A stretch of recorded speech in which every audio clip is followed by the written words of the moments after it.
Hebreos capítulo 1, versículos desde el 7 al 14, la lectura que vamos a tener el día de hoy. Cuando tengas identificado el pasaje, le voy a por favor pedir que se ponga de pie y leamos juntos la palabra de nuestro Señor. Hebreos capítulo 1, versículos 7 al versículo 14. Dice así entonces la palabra de nuestro Dios. Ciertamente de los ángeles dice el que hace a sus ángeles espíritus y a sus ministros llama de fuego. Mas del Hijo dice, tu trono, oh Dios, por el siglo del siglo, cetro de equidad es el cetro de tu reino. Has amado la justicia y aborrecido la maldad, por lo cual te ungió Dios, el Dios tuyo, con óleo de alegría más que tus compañeros. Y tú, oh Señor, en el principio fundaste la tierra, y los cielos son obra de tus manos. Ellos perecerán, mas tú permaneces, y todos ellos envejecerán como una vestidura, y como un vestido los envolverás y serán mudados, pero tú eres el mismo y tus años no acabarán. Pues, ¿a cuál de los ángeles dijo jamás, siéntate a mi diestra hasta que ponga a tus enemigos por estrado de tus pies? ¿No son todos espíritus ministradores enviados para servicio a favor de los que serán herederos de la salvación? Amén. Por favor, tome asiento.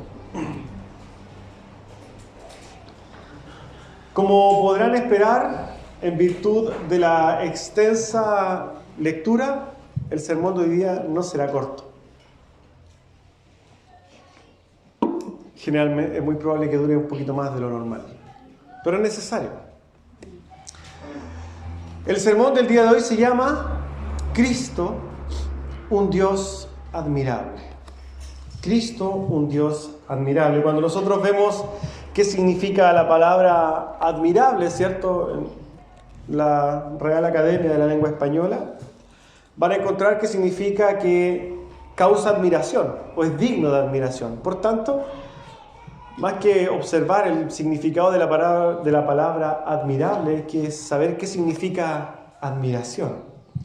Y la admiración es también, en base a lo que dice el diccionario, dice valoración muy positiva de una persona o una cosa por sus extraordinarias cualidades.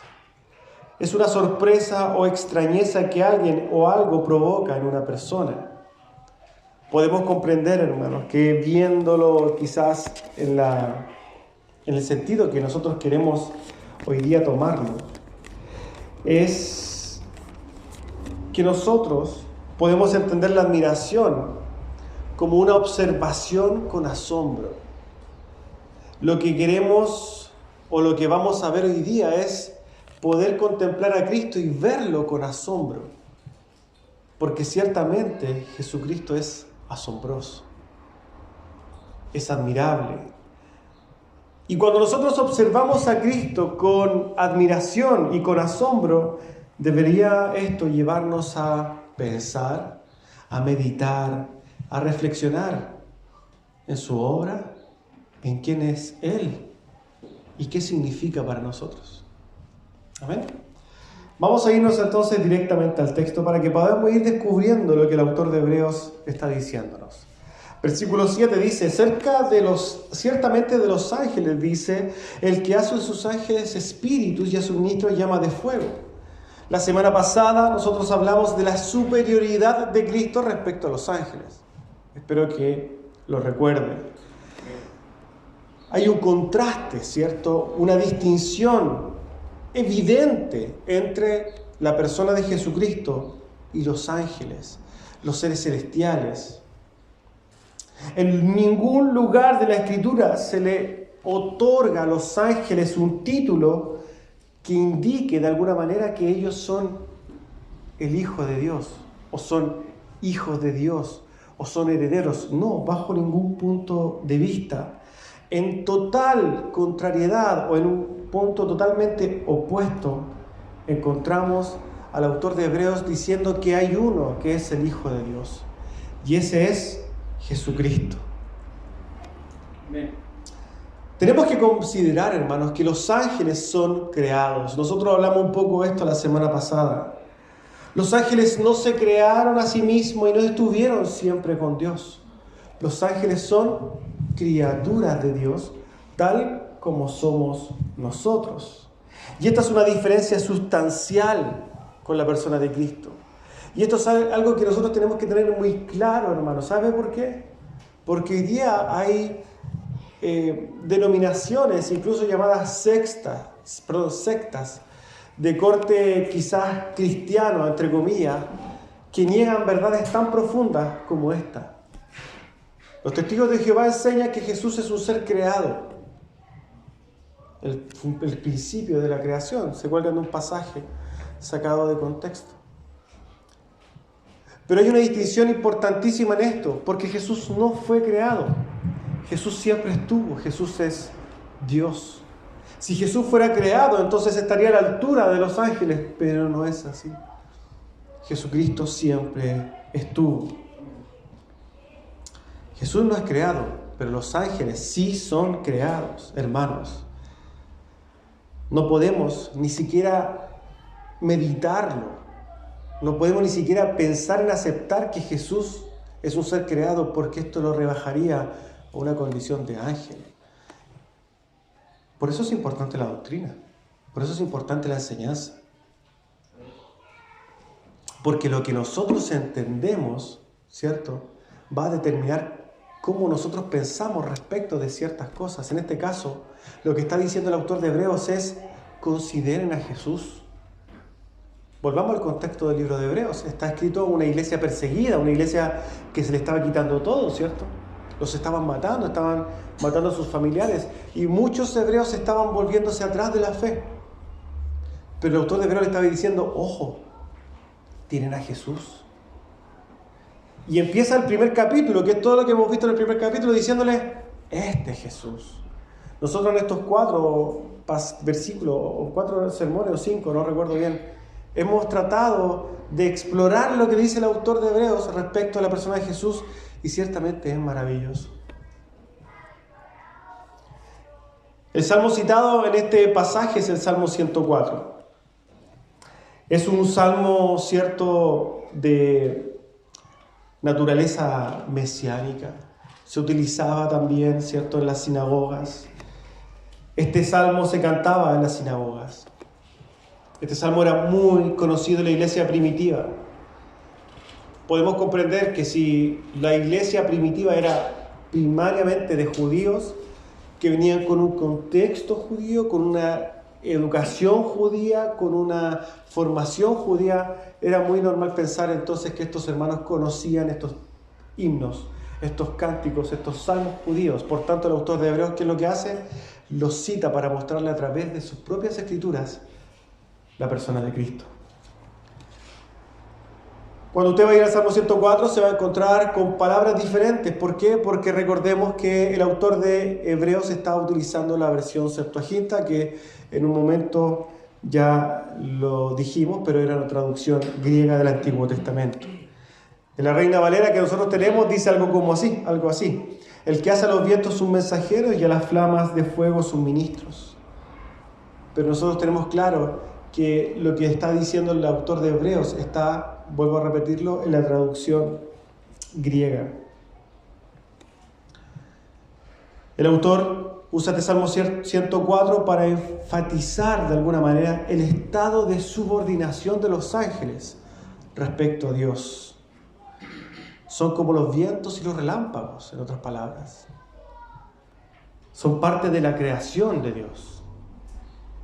Y por tanto, como son creación de Dios, son totalmente obedientes a Dios. ¿Ustedes se han dado cuenta, hermanos, que dentro de las criaturas de Dios hay 2 seres, que los vamos a encerrar de alguna manera, que desobedecen a Dios? Los demonios y nosotros. Porque toda la demás creación obedece al Creador. Los demonios, hermanos, y nosotros somos los únicos que no obedecemos a la voluntad de Dios. Los truenos, los relámpagos, las tormentas, las mareas, las lluvias, todo obedece al Creador. Sabemos que hay un pasaje, ¿cierto? Cuando Jesús va con los apóstoles, había una tempestad tremenda y Jesús le dice: cálmate. Y el mar se calmó. Pero nosotros vemos las mismas palabras de Jesús que dice, niégate a ti mismo, pero nosotros decimos, no. Tenemos que tener muy claro esto, hermanos. Los únicos que desobedecen la voluntad de Dios en la creación son los demonios que están condenados, ángeles caídos y nosotros. Y esto debería llevarnos a entender una cosa. Qué gloriosa misericordia de Dios. El texto compara a los ángeles con los vientos y las llamas de fuego, ¿cierto? Para indicar que son hechos por Dios y por tanto están a la disposición de Dios. Dios usa a los ángeles para hacer su voluntad. Y ellos, los ángeles, sirven, hermanos, de un modo extraordinario. Son poderosos como los truenos, pero obedecen. Los ángeles son como llamas de fuego, que pueden producir daño incluso, pero están al servicio de Dios. Son como los rayos, destructores, y están al servicio de Dios. Sin embargo, después de mostrar los ángeles todo su poder, ¿cierto? Van y arrasan con, nosotros podemos ver en el Antiguo Testamento, cómo arrasan con ejércitos completos. Pero ellos vuelven humildes después ante su Creador. Aquí estoy. Los ángeles, en este sentido, son dignos de admiración, ¿cierto? Poderosos, pero sin orgullo. Otra distinción entre nosotros y los ángeles. El ángel en sí es poderoso y humilde. Nosotros somos débiles y orgullosos. Usted quiere conocer a alguien débil y orgulloso, mire para el lado. O mire hacia el frente. Aquí hay alguien débil y orgulloso. Así somos nosotros. Y ojo que el orgullo es la sobreestimación de nosotros mismos. Y usted se va a ver a sí mismo cuando se mira al espejo y se sobreestima. Es parte de nuestra quizás condición caída como humanos. Este orgullo que tanto nos gusta, al que tanto nos apegamos, pero es que es totalmente corrosivo. Es cancerígeno para nosotros. El autor dice diciendo que el Hijo es el más grande, ¿cierto?, de todos. Versículo 8. Mas del Hijo dice: tu trono, oh Dios, por el siglo del siglo, cetro de equidad es el cetro de tu reino. Y nosotros, por ejemplo, cuando vemos este pasaje, inmediatamente podemos contemplar, hermanos, que está hablando de un tremendo atributo de Dios. O dos: su eternidad, su inmutabilidad. Dice que del Hijo, hermano, cuando nosotros vemos el texto, dice: tu trono, oh Dios, durará por los siglos de los siglos, y la equidad será el cetro de tu reino. Si bien el primer salmo citado era el 104, que se exaltaba las obras de Dios, ¿cierto?, en cuanto a la creación, los ángeles obedecían, ¿cierto?, como sirvientes. Aquí el autor ahora se traslada al Salmo 45, que también nosotros lo tenemos en nuestra Biblia. Y este Salmo 45 describe a un rey, ¿cierto?, que va a celebrar su boda. Este Salmo 45, después usted lo puede leer en su casa, termina con la promesa eterna, con la promesa de alegría perpetua. Este salmo también era un salmo mesiánico, era un salmo utilizado y que tipificaba al Mesías. Solamente con la venida del Mesías se cumpliría este salmo. Eso en otras palabras quiere decir. Con la venida del Mesías se llevaría a cabo la profecía de este salmo. ¿Por qué? Porque a través de la venida del Mesías tendríamos eterna alegría, compañía y una boda eterna, ¿cierto?, con el Rey. Una traducción aramea que se llamaban los Targumim. Puede que no conozca esto, pero también habían traducciones arameas conocidas como los targúmenes, o targumim, o targum. Con todas esas palabras se conocía. Hay uno que se conoce como el Targum de Jonathan, que viene de los primeros siglos del cristianismo, y cita este salmo en su versículo 2 de la siguiente manera: vuestra belleza, oh Rey Mesías, es mayor que la de los hijos de los hombres. Era un salmo que se consideraba y se entendía mesiánico. Hablaba del Mesías. Es obvio, hermanos, como hemos dicho, que los cristianos del primer, segundo, tercer siglo consideraban estos pasajes como mesiánicos y los podían ver en la persona de Jesús. Y nosotros vemos los pasajes que dicen, ¿cierto?, que su reinado es por los siglos de los siglos, y esto enfatizaba en el Hijo su divinidad, su deidad, su eternidad, su inmutabilidad. Nosotros que hemos estudiado los atributos de Dios podemos ver los atributos, ¿cierto?, de Dios en este pasaje. Él siempre estará. Tu trono, Dios, durará por los siglos de los siglos. Cristo es eterno y es por eso también que es un Dios admirable. Hay canciones, ¿cierto?, de la cultura evangélica que hablan mucho de esto, de que Dios es un Dios admirable. Ciertamente lo es. Podemos admirar a Dios por su eternidad. Podemos admirar a Dios por su perfección. Podemos asombrarnos con la perfección, con la inmutabilidad de Dios. Ciertamente, hermanos. Y no solo dice esto el Salmo 45. Dice que el cetro de equidad es el cetro de su reino. El cetro, ¿cierto?, que está en las manos del Hijo es un cetro de rectitud. Sabemos lo que es un cetro, ¿cierto? En las películas nosotros vemos a los reyes que tienen un cetro, ¿cierto? Un estandarte. Ese estandarte en Cristo es la justicia y la rectitud. Eso también a nosotros debe llevar a darnos a entender cuán admirable es nuestro Señor. Es un Dios confiable, hermanos. Jesucristo recto, justo. Juan Calvino dice de esto: pero la rectitud en el reino de Cristo tiene un significado más amplio. Es que Él, Jesucristo, por medio de su Evangelio, que es su cetro espiritual, nos renueva según la rectitud de Dios. Quizás parafraseando esto, nosotros en el Evangelio hemos sido llenados, ¿cierto?, o hemos sido tocados con este cetro de equidad y justicia. La equidad y la justicia, que son el cetro de Dios, forman parte de nosotros. Recordemos que cuando nosotros nos paremos delante del trono de Dios, hermanos, ¿qué va a ver el Señor en nosotros? ¿Nuestras maldades, nuestras transgresiones, nuestros pecados, nuestras rebeliones?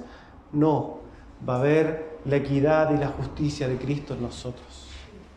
Y eso es precioso. Eso es digno de ser aplaudido, admirado. Nosotros como hijos de Dios, hoy día, tenemos los ojos también abiertos parcialmente a esto. Recordemos que nosotros hemos recibido muchos regalos al ser hijos de Dios. Y uno de esos es que de alguna manera y en forma gradual nuestros ojos son abiertos. Hoy día comprendemos cosas respecto de la justicia y la equidad que antes no las entendíamos. Pero hoy día las entendemos guiados por el Espíritu Santo. Va a ir creciendo. Hemos sido de alguna manera tocados con este cetro de forma parcial. Pero va a llegar el día, como dice el apóstol Pablo, que en un momento, ¿cierto?, nos juntaremos con el Señor y seremos transformados. Y la equidad, la justicia, lo bueno, lo tendremos perfectamente claro. ¿Por qué? Porque nuestros corazones ya no van a tener la maldad que tienen hoy. Tendremos otra naturaleza. Continúa el autor de Hebreos diciendo en el versículo 9: has amado la justicia y aborrecido el mal, por lo cual te ungió Dios, el Dios tuyo, con óleo de alegría más que a tus compañeros. Y hermanos, no es un pasaje dicho a las personas. En esta perspectiva totalmente antropocéntrica de acercarse a la Biblia, se dice: oye, hermano, tú has amado la justicia y has aborrecido la maldad. Pero usted, hermano, déjeme decirle algo: nunca ha hecho eso. Nunca ha hecho eso. Todo lo contrario. Usted aborrece la justicia. Y usted ama la maldad. Y tengo que decírselo, porque así somos nosotros. En muchas veces y de forma parcial también nosotros, claro, nos alejamos de ciertas iniquidades. pero en la profundidad de nuestros corazones, y cuando podemos ver las intenciones de nuestros corazones, nosotros nos vamos a dar cuenta que la gran mayoría de nuestras buenas obras están influenciadas por malas intenciones. En uno de los de estos cultos familiares que un día teníamos, que fue hace poco, estuvimos hablando de eso. De que un niño, una niñita invitaba a una amiga, ¿cierto?, a su cumpleaños, la mamá la ve y le dice, uy, qué bueno que la invitaste. ¿Por qué? Porque la niñita no era muy querida. De repente la hija se va y se pone a hablar con otra niña y dice, sí, la invitaste, sí, la invité. Ah, te va a traer un gran regalo. Esta niñita había invitado a una niñita que no le gustaba mucho solamente por el regalo que iba a recibir. Y así somos nosotros. Muchas veces nuestras muy buenas intenciones tienen profundas raíces de maldad. Maquillamos. El Señor que nos libre de las inclinaciones perversas de nuestros corazones, incluso en nuestras buenas obras.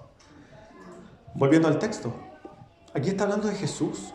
Jesús ha amado la justicia y ha aborrecido la maldad.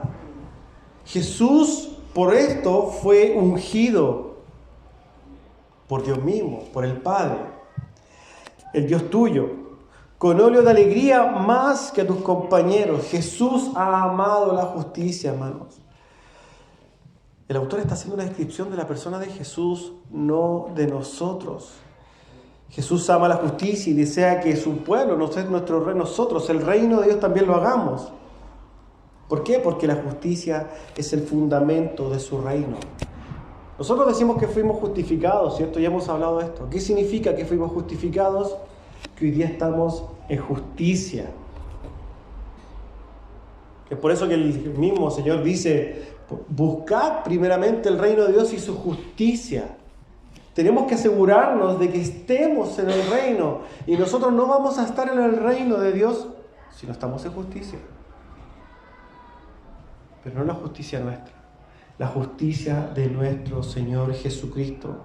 Es en base a ese amor de Cristo por la justicia, por el aborrecimiento del mal que Él tuvo, que ha sido ungido con óleo de alegría. Canta la gente que nosotros hemos, ¿cierto?, sido ungidos con óleo de alegría, pero el que fue ungido con óleo de alegría es Cristo mismo. Esto debe de llevarnos también a admirar a nuestro Señor. Debe quedar claro que Jesús, ¿cierto?, es el ungido de Dios por la eternidad y hasta la eternidad. Podemos decir que la frase del cetro de justicia significa que en realidad Él es el Rey, ¿cierto?, que reina en justicia.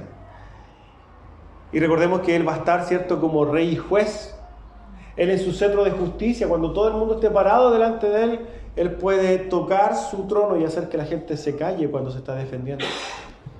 O puede decir, ven, toma mi cetro, hazte de él y reina conmigo.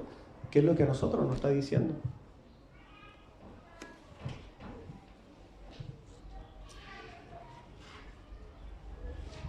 Por medio de su justicia Cristo gobierna. Nosotros que estamos en el reino, vivimos en un reino de justicia. Hermanos, nosotros también entendemos lo que es justicia parcialmente.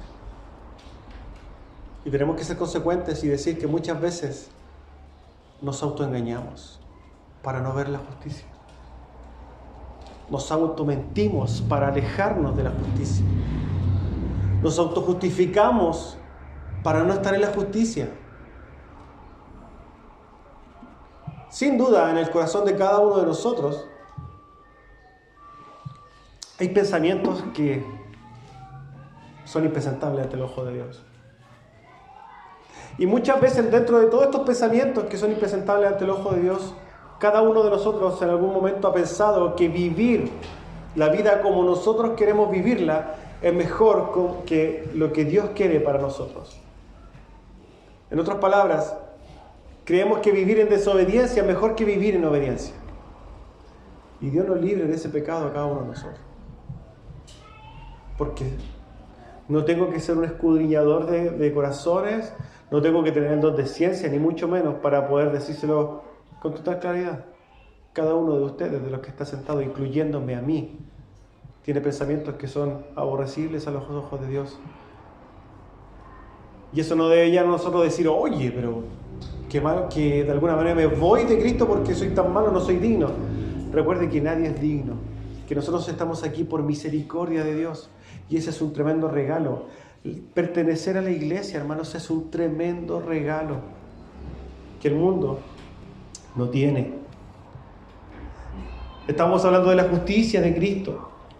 Él de alguna manera, ¿cierto?, que ha amado la justicia, que ha aborrecido la maldad, ha sido llenado con odio de alegría. Y eso está diciendo que Él es gozoso y feliz de vivir en eso. Y fíjense que, como hemos dicho, que Dios nos ha dado parcialmente cosas a nosotros, nosotros también podemos decir lo mismo. Cuando nosotros andamos, entre comillas, en gozo, en rectitud, cuando andamos en rectitud, en obediencia, ciertamente hay gozo en nuestros corazones. ¿Lo ha vivido? Espero que sí. Porque cuando nosotros andamos de rebeldes, créame que viene de la mano con la rebeldía el sufrimiento. Pero cuando andamos en obediencia viene el gozo. Ese óleo de alegría ha sido de alguna manera puesto parcialmente en nosotros. Dice que ahí que ha sido el Señor ungido con óleo de alegría más que sus compañeros. ¿Y quiénes son esos compañeros? Su iglesia. ¿Quiénes son los compañeros de Jesús que comparten esta unción de alegría? Nosotros. ¿Pero por qué? Por las obras de Cristo. Los compañeros no son los ángeles, los compañeros somos nosotros, su iglesia. Nosotros somos coparticipantes parcialmente de la unción de Cristo. Y esta unción, ¿cierto?, nos llena de gozo. Un hijo de Dios debe andar lleno de gozo. Debe andar en obediencia y va a andar lleno de gozo. Y esto es un regalo también de Dios, por eso Dios también es un Dios admirable. Dice la Biblia que nosotros somos como arroyos de su manantial. ¿Qué quiere mostrar de alguna manera esto? Nosotros fluimos de alguna manera desde Cristo. Cristo en la plenitud y nosotros, ¿cierto?, fluimos desde Él. Nosotros como compañeros de Jesús, entonces, tenemos que tener claro que también tenemos esta unción parcial. Tenemos este gozo que claramente está contaminado con nuestra naturaleza y con esta carne, ¿cierto?, que gobierna el pecado, pero también hay gozo en la obediencia. Sigue el autor, versículo 10, 11 y 12, dice: Y tú, oh Señor, en el principio fundaste la tierra y los cielos son obra de tus manos. Ellos perecerán, mas tú permaneces.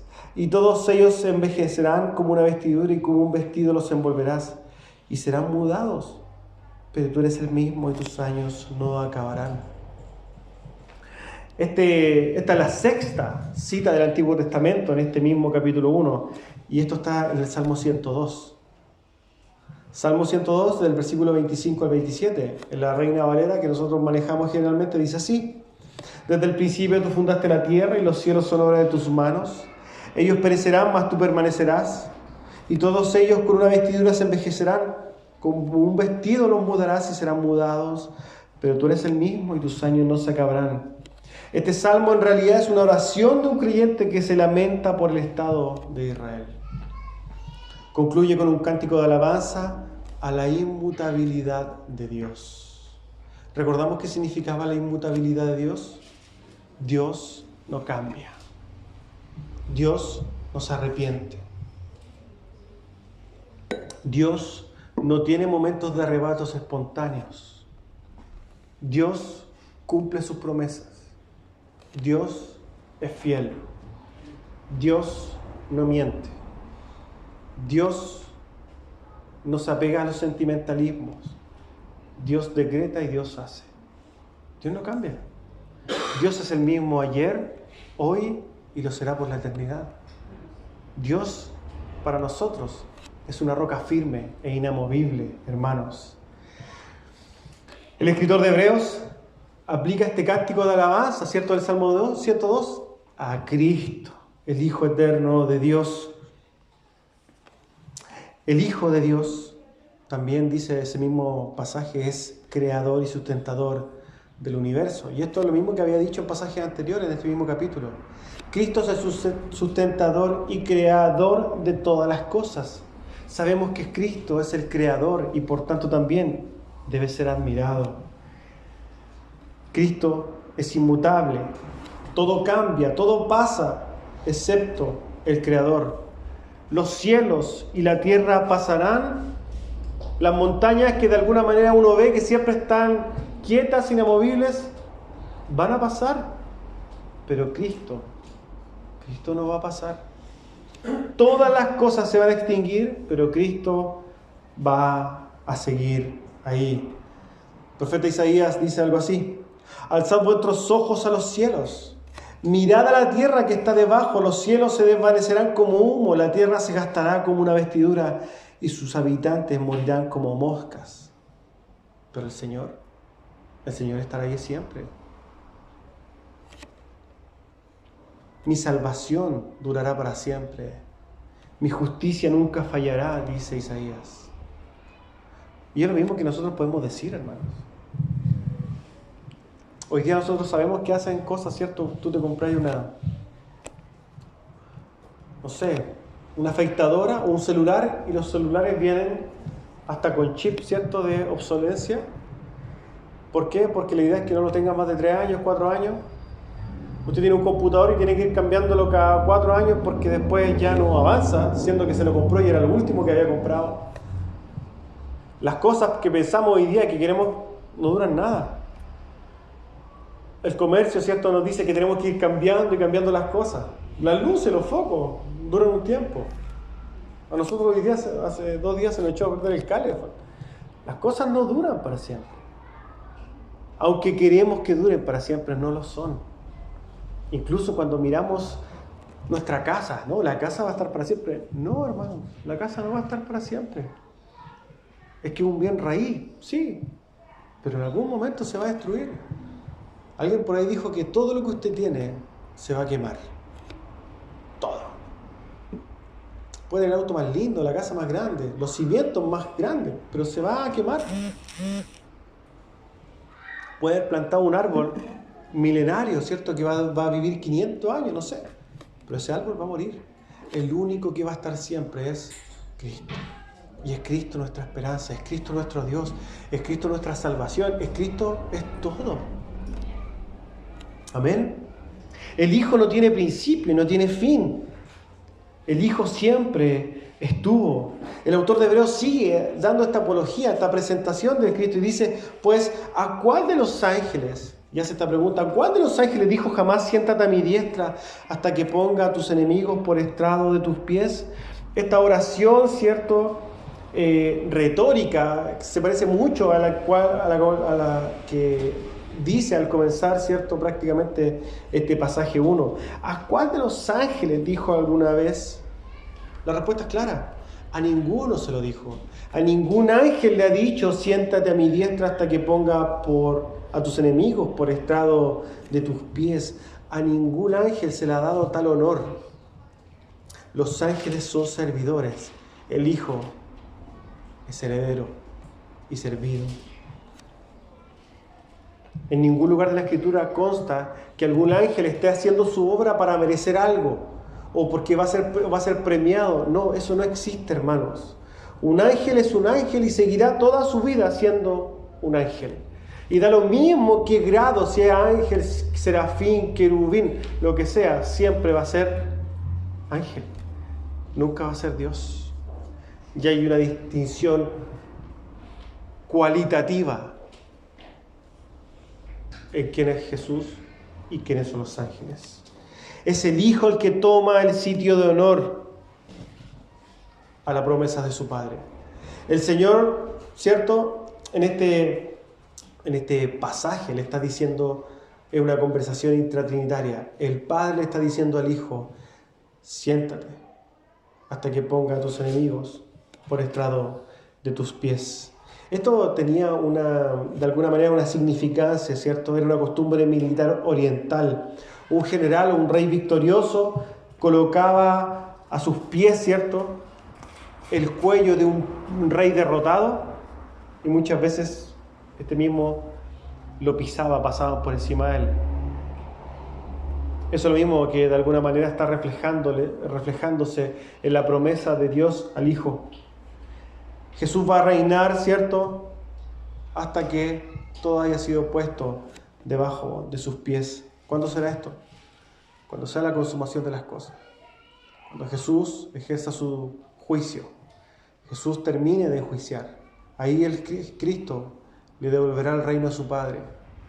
Como dice 1 Corintios 15, luego el fin, cuando entregue el reino al Dios y Padre, cuando haya suprimido todo dominio, toda autoridad y potencia, porque preciso es que Él reine hasta que haya puesto a todos sus enemigos debajo de sus pies. Cuando sea la consumación de las cosas, hermanos, el Hijo presentará a la iglesia y a su reino delante de su Padre y lo entregará. Eso es lo que sucederá en el fin de los tiempos. El autor de Hebreos continúa y termina este capítulo, ¿cierto? No termina el capítulo porque entendemos que esto era una escritura continua, pero ha sido separado y aquí termina este capítulo 1 con el versículo 14. Dice, ¿no son todos espíritus ministradores enviados para el servicio a favor de los que serán herederos de la salvación? Y aquí nosotros vemos una gloriosa y maravillosa verdad. Desde el trono de Dios, desde el sitial de honor, se le dan las órdenes a los ángeles. ¿Para qué? Para que actúen a favor y en beneficio de los creyentes, de los que heredarán la salvación. ¿Quiénes heredarán la salvación? La iglesia. Usted. Nosotros. Mientras Jesús está entronado, ¿cierto?, en majestad y gloria, los ángeles son espíritus ministradores, o sea, los ángeles son servidores de Jesús y están sirviendo, ¿cierto?, órdenes de Jesús para ir en pos de ir a ayudar a sus escogidos. Todos los ángeles, hermanos, vemos que están al servicio de Dios. No importa su grado. Los arcángeles incluso, Gabriel y Miguel, ¿cierto?, son enviados por Dios para actuar en favor de los santos. La Escritura enseña que los ángeles son espíritus servidores. Hay algunos pasajes y hay algunos casos y algunos servicios que nosotros vemos de los ángeles. Los ángeles anuncian la ley de Dios, lo hemos visto. Hacen llegar mensajes al pueblo de Dios, ciertamente, en una enorme cantidad de veces. Atienden las necesidades del pueblo de Dios. Los ángeles son designados guardianes de ciudades o de personas. Los ángeles reunirán a los escogidos cuando Cristo venga. ¿Ha escuchado ese pasaje? ¿Lo ha leído? Cuando el Señor venga con trompeta, ¿cierto? ¿Qué va a hacer? Va a enviar a sus ángeles a buscar a sus santos. O sea, usted no va a volar solo. A usted lo va a tomar un ángel, ¿cierto? Y lo va a llevar a la presencia de Dios. Estas son algunas de las funciones que hacen los ángeles. Y a pesar de toda la labor de los ángeles, ellos no han sido comisionados. Ojo con esto. No han sido comisionados los ángeles para ir y predicar el Evangelio. ¿Usted se da cuenta de lo que implica esto? Los ángeles son llamados, ¿cierto? Son enviados desde el trono de Dios para hacer muchas cosas. Pero el expandir el reino, el hacer entrar a las personas a este reino, no es dado a los ángeles. ¿Es dado a quién? A los santos. Y los santos no son esas figuras de yeso que miran con cara de lástima o cara de mártir. Los santos somos nosotros. La Biblia describe a los santos como nosotros. Nosotros somos los santos, nosotros somos los apartados de Dios. Nosotros somos santos, hermanos. Los ángeles son millones y millones, incontables e inimaginables. Apocalipsis 5:11 dice que había un número de miles y miles y millardes, y muchas, eran demasiados. Cuando la Escritura muestra qué sucedió, es cierto, en el cielo, cuando se reveló Satanás, dice que 1/3 del cielo cayó con Satanás. 1/3 solamente. Hay más ángeles que demonios. Hay 2 veces más ángeles que demonios. Y son millones y millones y millones. Esta referencia, ¿cierto?, al cielo y a la salvación que se hace en Apocalipsis, se hace, digamos, tratando de enfatizar, tratando de mostrar, ¿cierto?, que en ese momento nosotros estaremos, no solamente la iglesia, sino que estará la iglesia y los ángeles adorando a Dios. Delante de nosotros estábamos cantando un himno precioso que cantamos por primera vez, Rey exaltado. Y yo, mientras cantábamos eso, en mi mente decía y pensaba, cuando estemos en el trono de Dios, con nuestras palmas, ¿cierto?, adorando al Rey, quizás vamos a estar cantándolo así. Glorioso Rey, exaltado en gloria. Ese es nuestro Cristo Jesús. Y no vamos a estar no solamente la iglesia y toda la iglesia, hermano, va a estar también todos los ejércitos angelicales adorando al Rey. Qué momento más precioso va a ser ese lugar. En ese lugar en el cielo, hermano, los escogidos que estamos ante la presencia de Dios ya no sufrirán más. No habrá muerte, no habrá dolores, no habrá llanto, no habrá angustia, no habrán dudas. Un solo momento en ese lugar va a apagar y va a enjugar toda lágrima que hayamos derramado en la tierra. Estaremos todos en un estado, ¿cierto?, bienaventurado, en un estado glorificado, glorioso. Un estado que ha sido reservado para los ángeles, para los santos, para nosotros como hijos de Dios. Nosotros estaremos adorando y admirando al Rey, que hoy día lo hacemos parcialmente, pero ahí le veremos tal como es. Ese momento será glorioso. Esta cita termina este pasaje 14, esta cita termina este capítulo 1, donde se muestra esta preciosa imagen de Jesucristo. En una serie de pasajes, en una serie de comparativas, se muestra a nuestro Dios, un Dios admirable. Un contraste profundo entre quiénes son esas autoridades celestiales que son los ángeles y quién es nuestro Dios mucho más alto. Podemos ver a través de esto también lo privilegiados que somos nosotros, hermanos, de ser parte de ser parte, digamos, de nuestro actuar de los ángeles caídos, pero al momento de la redención vamos a ser parte del reino de Dios. A modo de conclusión, hermanos, para este sermón,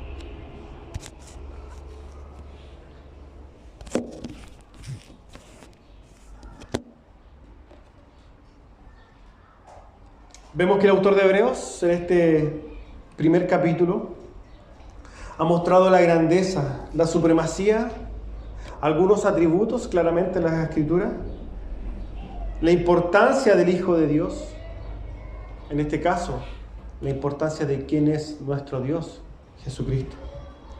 Tal como la iglesia que recibió esta carta necesitaba estas palabras como aliento, porque estaban sometidos a una persecución, la iglesia de hoy también necesita ser expuesta a esta preciosa verdad, porque sin lugar a dudas y en gran manera ha sacado los ojos de Cristo y los ha puesto en el hombre, ya no por una persecución, sino que por la perversidad de los corazones.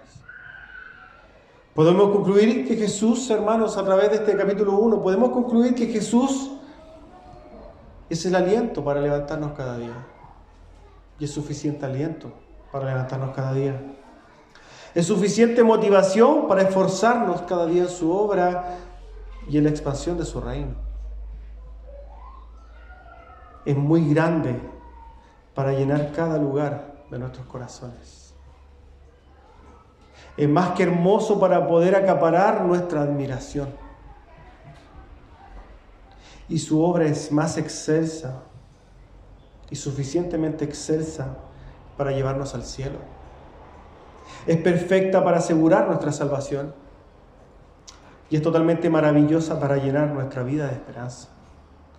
Cristo, si quizás nosotros tuviéramos que ver, hermanos, y resumir en breves palabras este capítulo 1, podríamos decir que Cristo es suficiente.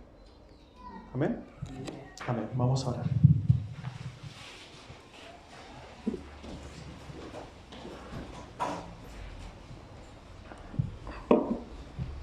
Amado Padre Celestial, qué gloriosa y preciosa, Señor, es su palabra. Gracias por este regalo, Señor, a través del cual podemos verle tal como usted es.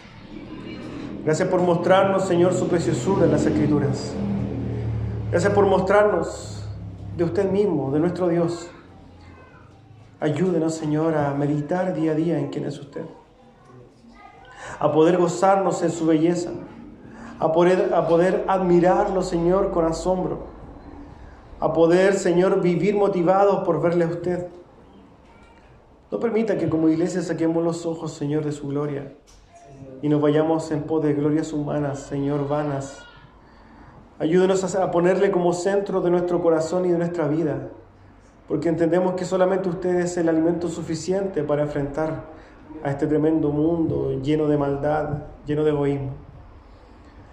Ilumine, Señor, nuestros corazones con su luz. Amado Rey, le damos gracias por su palabra. Le damos gracias por su sacrificio. Le damos gracias por la esperanza que nos da. Anhelamos, Señor, en el momento en que nos encontremos con usted.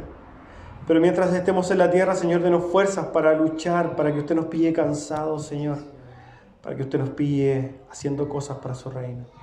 Le alabamos y le bendecimos. Dejamos este día precioso, Señor, para su gloria. Oramos, Señor, para que sea de tremenda bendición. Le damos gracias en los méritos de su Hijo amado Jesús. Amén.